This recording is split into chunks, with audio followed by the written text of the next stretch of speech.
if you wonderful people over here will introduce yourselves. My name is Jonna, technically Jonna Marie. I have learned about this whole relationship thing and I love it. It's fantastic. It's actually really hard, but it actually makes it easier. I'm really lazy. That's a perfect segue. Could you tell us what your Enneagram type is? I am a 9. Give us a quick little rundown of what that means to you. I can tell you we're lazy and look for an easier way to do things. That feels 9-ish to you. It's very 9-ish to me. Well, kind of say what I know about 9s. One of them being conflict averse. I hate conflict. So do you hate conflict like a fight, or is it more than that? It is every aspect of anything that is slightly confrontational. An idea, a thought, anything that I think is going to be opposing to someone else. I am going to shy away from it or agreeable to. 9s and 2s get mistyped a lot. 9s are much more laid back. Super chill to the point that sometimes we just melt into other people and don't have our own identity. We have opinions, we care about stuff, but we're just super easygoing. Sometimes there's actually not an opinion, is what I kind of see. Really, and there are times you really don't care. Not in a negative way, like most people take that. We could go either way. Which can be great when you have people that are super opinionated. Absolutely. But then that can also go too far. It's hard for us to speak up and say something different. Okay. What's your name, ma'am? My name is Ty King, and I am a 7, a happy 7, a proud 7. When you think about 7, what comes to mind? Fun, the silver lining. Glass half full type of. Yeah, it's exactly. Yeah, it's always about fun, but the blood is always a blood. Uh-huh. Which the Enneagram has really taught me, praise the Lord. Those little hands. Those little hands. You know what hands are doing? The upwards. Okay. Shouting. Like, exactly. oh. It's also don't finish anything. That's funny. Yours is don't finish anything. Mine is don't start anything. It's crazy, right? Yeah. I'm so happy I've seen that because I refuse to be that person. It has some really great fun things, but it has some of the other. You're on a roll. Go for it. It has some of the other not so good things. When 7s go away, they got to deal with themselves. Yeah. What about themselves is it that they're avoiding? Pain at any cost. If I can avoid it, I'll avoid it. Push it back. We just go in the fields of flower. That's what I say. It's the tree. I'm with it. And not like people regularly don't want to go to the lily flower thing that they have, but I literally want to go there. I feel like you're describing a place. Yeah. Oh, I see it. I'm very visual and I already see myself there. I don't know if all 7s. Yes. And that's a big part of it is that 7s and 3s, I'm a 3, are both future oriented types. Yeah. You're already there. I can feel it. I can sense it. I know what it tastes like. I know what it smells like. That whole anticipation thing about 7s. On to the next. Absolutely. The anticipation. Hey, I'm trying to get there. Mm-hmm. So disappointing too if it doesn't play out the way that we want it to play out, which is this very happy way that we're envisioning it to be. Yeah. You see the hardship. I even see 7s be disappointed even when it does play out the way they expected because then it's over. On to the next thing. Oh, what's next? Like, that was cool, but that's over now. Right. So it's fun being a 7, but there's also some challenges. To admit there's challenges to being a 7 is a big deal. Yes, you're like, oh, yeah, that's me. Yeah. But the unhealthy 7, like, dang, yeah, that's me. Because it also can be very lonely, too, on the unhealthy side. Yeah. Never really completing anything, which I just want to put that out there. That is not me anymore. Very good. The only way I was ever able to overcome that is when you introduced the Enneagram to me. I knew something was going on with me, but I never knew. Yeah, you feel like you're isolated. Like, I'm doing this by myself. God. Then I was really focused on, like, what is a healthy 7 look like? I love being me, but I want to be healthy. Yeah. I want to be like, doing toxic things to myself. Right. I was actually on a podcast recently, and the person interviewing me was a 7. And so I'm saying all the great things about 7s because 7s are the ones that love it when you tell them they're a 7. Everybody else, you start reading their stuff now. I don't know. I just like almost felt the need to add in some more negative to balance it. Like, I think I went maybe a little too far. I think I said it's cool to be a 7 and you're starting all these cool new projects, but you can also leave somebody holding the bag because you didn't finish it. And he's like, yeah, it's my wife. Yeah. And she might, but he's like, all right, can we move on? Right. I'm like, oh, well, speaking That's of that, uncomfortable. actually 7s hate criticism. Get hiding here. Right. He was like, I feel like we spent a disproportionate amount of time on 7. Right. Yeah. Let's move on. Moving on. And then it just makes me want to talk about it more. What you're doing right now is such a 7. Okay, never mind. All right, on to 8, And here's my question of y'all. What are some of the things that women need to hear that we're not hearing enough? If you have come really far in your own journeys, some of those are personality specific to the Enneagram, and some of them are just based on being a woman. I wish someone had told me that it's not spoiled to want what you want. And it's not entitled to want what you want. We always get told you got to serve the man, which on some level I still believe, but nobody ever says who serves us. So I wish someone had said that it's not selfish to want what you want. It's okay to want what you want. Yeah. You know what's crazy? When I talk to men, often the part that they like least about their partner, I wish she would chill. I wish she would take better care of herself. I wish she would just sit down somewhere. We really do, especially here in Oklahoma, in the Bible Belt. Women are supposed to always come last. Right. The disservice that does to our relationships. Complete disservice. Because how can you serve people if your cup's not full? Right. If you don't have any extra coming out of your cup, you can't serve people. Goes back to that belief that's a selfish concept, but a negative connotation there is to filling your own cup. Your cup is empty. We know that's not the way it's supposed to be. So now we expect him to be the one to fill it. Right. And we poured it on the floor. We were wasting our time doing stuff that he doesn't even care about. Right. And he's like, what do you need? What do you want? And we're like, I don't know. I'm good. And I mean, honestly, I think we don't always know. A lot of people that I work with, it's been a process to get to Figure it where. out. And that's actually where I'm at, is trying to figure out what it is that I want and what it is that I like. Right. Yeah. And know both extremes, the not having what you want and then this glorified TV show. So where is what I actually want? The TV show, there's never a part in there where she has to tell him. They just know. They just know. So every day when I was in high school, 9th grade, I watched Cinderella and Brady that's what I popped. It was VHS. Yes. VHS. I popped it in there every day. They don't show the conflict. Right. And it may just be a personality trait for me. I waited to get married until I was 35 for a reason. I wanted my happily ever after. Not that I don't have that, but it's just not happy all the time. That's good. And I didn't know. So because of that, I'm thinking every time we have a big argument, it's over, it's not gonna work. But my husband is always like, this is just a blimp. This is what he says. This is just a blimp. You're for better or for worse. And I'm just like, no, it's not gonna work. Yeah, it's not gonna work. She did not. But you're gonna have issues regardless. You're talking about two people merging their lives together. And maybe someone did tell me, I probably was still in La La Land, thinking no, not me. Roses and flowers. And right. Not only Cinderella, but Romeo and Juliet. Oh.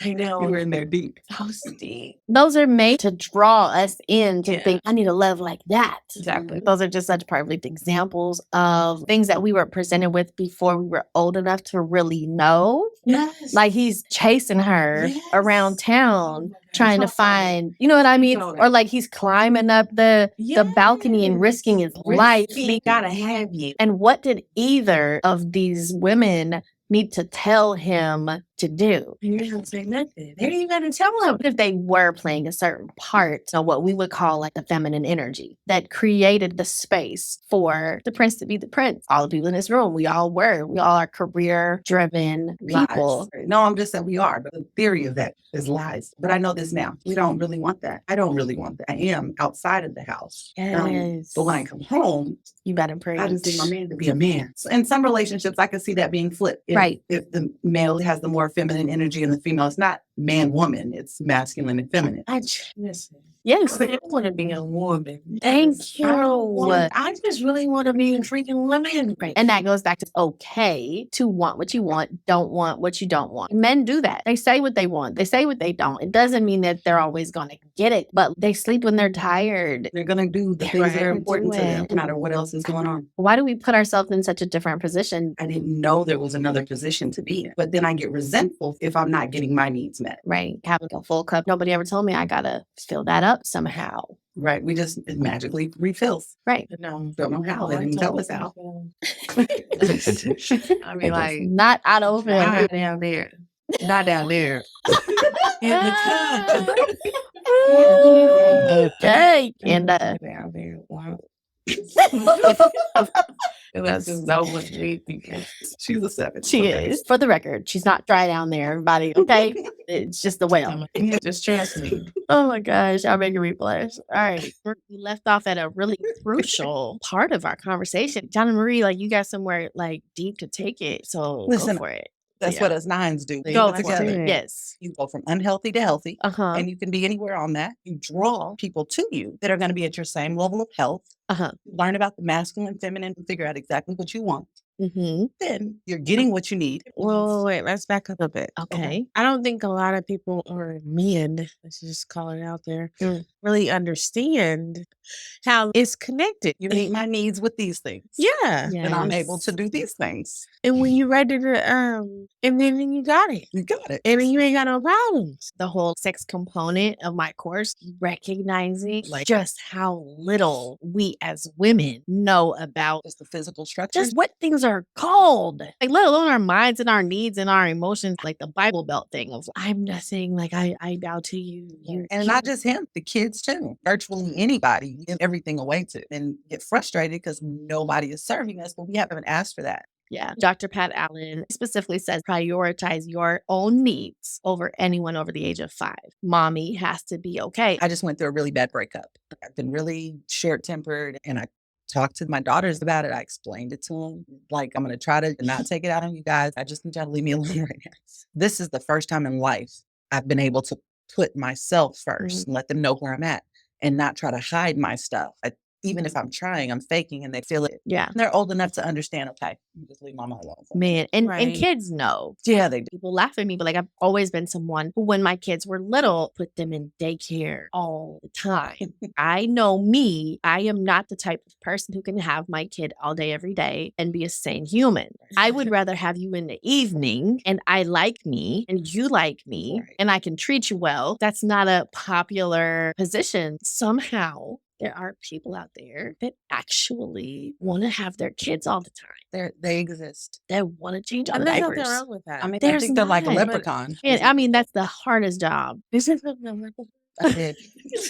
Yeah, it was. I called them a leprechaun because, I mean, they exist. I know they do. So And they you have a pot do of gold. know leprechauns. You like understand the don't see point, no though. butterfly. Like, It's She like didn't hear a, nothing else Is that it was said real? after leprechaun. where is it? Because she's trying to chase the rainbow right now. in the flower I'm field. trying to figure out where that leprechaun at. Where do you see him at? I wanted to see him with my own eyes. Let's talk a little bit more about the masculine and feminine. These are things that people tend to have big feelings about. I don't know if controversial is the right word, but personal to people. Mhm. Dr. Pat Allen, who is like 90, and she's like the cutest, spunky little older lady, talks about 2 roles in their relationship. It's not based on how you show up in a relationship as much as it's based on what you want. It's amazing to me how many times I talk to women, like they seriously have me convinced that they're the masculine. They'll give me a whole speech and I'm like, maybe they are. And then the more we talk, the more I recognize that's not what they actually want. I can see that. It seems like it's more times that the woman is trying to force the man to treat them like the feminine, acting like the masculine to try to get the feminine, and it doesn't Right. work. There are women who genuinely prefer a softer touch, more gentle, emotional, maybe artistic or creative man. And they want to play that other role. Where you zone in on it is what kind of man do you want in your life? Is it easier to focus on what you want in your life or what kind of woman you want to be? I think, man, that's the easier place to start. I don't think women easily know what role they want to play. I hear a lot of times people say, I do this, I do that because I have to. Otherwise, it's just not going to get done. I know to hear that and go, that doesn't sound like you want to play that role. It's easier to start from what do you want from him. I will say at least, that's being generous, at least 90% of the women that I work with start off playing the feminine role and we get a masculine man. Those are magnets that attract each other. When we lose a little bit of control, we switch it. We decide, give me it back, give me it back. Like, you don't have it, let me just do it. We end up in this conundrum. We've attracted this masculine man, but now we take his role and then we're upset that he's not playing the masculine role. The clients and the students that I work with, more so like that's that's where they go. Yeah. I'm the one who takes it back. I go to the masculine. The other way is we give them both. They get the thoughts and the feelings, and we have nothing. We become the doormat. I'm nothing. A lot of women are programmed to be the masculine role. I feel like we have to be retaught. Yes. And what does that role look like for me? We have to kind of be programmed again about being feminine. How do I let that go and just let him? It's a hard So lesson that's to what learn. I'm thinking about while I'm over here quiet. Is there a path?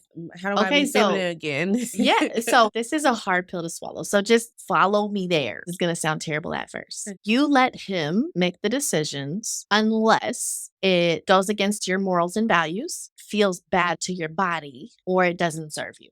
Having a different opinion isn't any of those I have things. to exhale.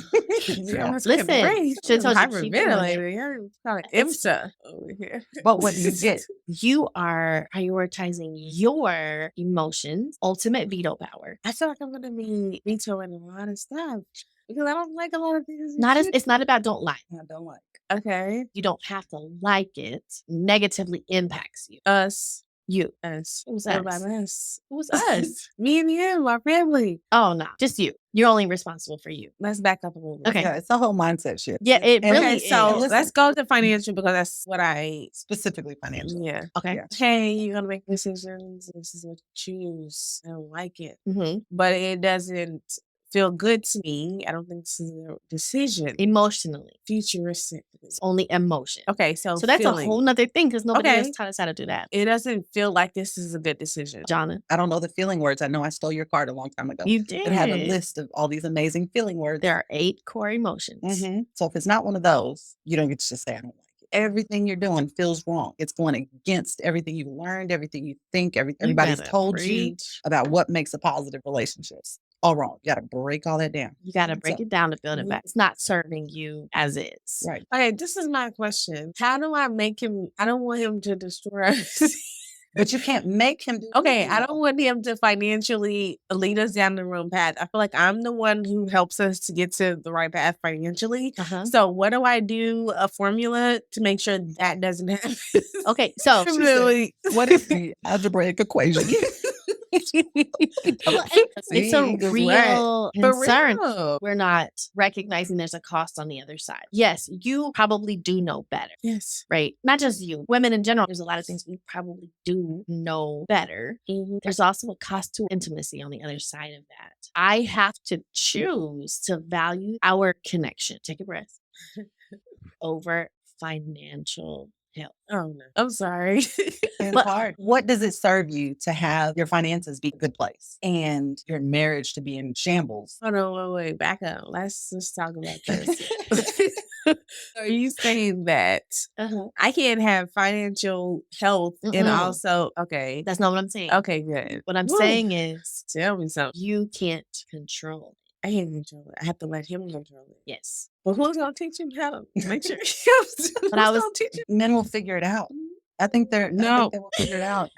So We figure it out. but we somehow we have some we got some superpowers. I don't care what nobody say. Okay, we come at this from another angle. A man marries a woman Mm-hmm. because she can take him to a higher spiritual level than he can take himself. Whatever it is, his spiritual belief or the connectedness with all things, he is not able to get there without her. Dr. Patricia Allen says, let them control the stuff. Like, give them the stuff. You control the oxygen. I bring something to that relationship that he can never bring. And I give it away to control things that I don't even want to control. If you could wave a magic wand and know he would be good at it, would you prefer to control it? No. What if he did it better if you completely gave it to him than you did? Now, let me say this too. He will never do it better than you do the way you do it. With you still having your fingers in the cookie jar, Right. controlling it, he will never do it better than you your way. But what if he could do it better than you his way? And you get to sit back and be Beyonce. What if Beyonce gave up her superpower in order to be the tour manager? Because the tour manager can't be Beyonce. She could probably kill it, like at customer service, like whatever she wanted to do, but then there'd be no show. Right. You are still masculine at work. You're still masculine when you're advocating for people that you love. You can be masculine with your friends. You can be masculine with your extended family. The only place you genuinely don't want to be masculine is at home. You could take that role, like you would probably be great at it, but there'd be no show. The Yeah. magic that you have, he will never have. I think that's where a lot of conflict comes from in relationships, fighting for the same roles. Yeah. You Power gotta trip. say They it. call it. In my course, we call it the power struggle. Yeah. It's a a power real struggle. thing. We're both struggling over something that either one of us could do. But what gets left untouched is the part only we can do. Only we have the power to bring him to a higher spiritual level. The masculine energy man will only fall in love maybe once or twice in his life. Falling in love for a man is such a risk. For a woman, she actually even says women don't fall in love. They just expand self-love to include other people. We have so much love, we just let it get big enough to grow and include someone else. We have that much already. Right? For a man, it's jumping off of a cliff. You risk everything about yourself. That's why men spend so much time trying to figure out if she's safe. When we're unhealthy, we jump in and we throw out everything. And they're like, oh, she ain't safe. She'll never be that one that's worth risking it all for. That's what men are looking for. That woman that breathes oxygen into his life. But we are so quick to give that away, to do something that he could do at least as well as us. Just breathe. But like maybe better if we gave it to him to do it his own way. He's gonna learn because of like overdraft fees. Mhm. He's gonna learn Because because the lights get cut off. our It's gonna credit hurt. drops. You know what I'm saying? Like Yeah. there are natural built-in consequences there to teach him. It will take a lot. Mhm. Men don't like losing money, And he will go work some overtime. He will go figure That's it true. out. right? true. I teach love and logic parenting. The idea is if the consequence is something that they care about and they know it's going to happen every time, they'll change it real quick.